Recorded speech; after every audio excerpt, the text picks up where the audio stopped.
Ринат Елубаев біздің бүгінгі бағдарламамыздың түйінін суретпен қояды. Бұл кісі енді қадірлі көрермендер, бұрыннан да сіздерге таныс, біздің бағдарламаға қатысып, үндемейді, келіп тыңдап отырады да, өзі сол түйген ойын суретпен береді.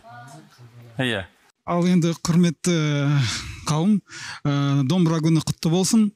Айтайын дегенім, домбыра мен үшін өте мынау жан дүнием домбырамен мен тығыз байланысты. Мысалы, әкем күйші, Аққайын ансамблінде арқалықта домбырашы болған, күйші болған.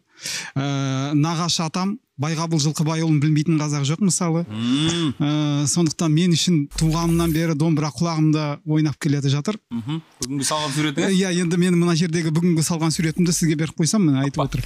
Міне, қазақтың жаңағы шаңырағын көрсеттім. Ой, қандай ғажап. Қазақтың шаңырақ конструкциясы, мысалы, анау уықтай қадасып екі домбыраны қойдым. Себебі, егер домбыра болмаса, мысалы, анау шаңырақ құлайды ғой жерге.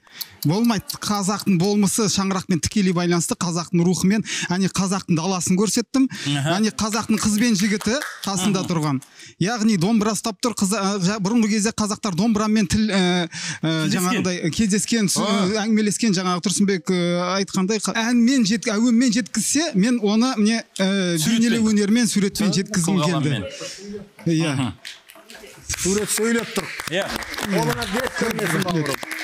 Текеметтің ойы қазақ аттың үстінде тұр. Аспаны ашық, құстары көгінде ұшып жүр. Сайрап. Қандай ғажап. Таң атып келе жатыр, таң қазақ. Тамаша. Реке, қолың жеп бермесін.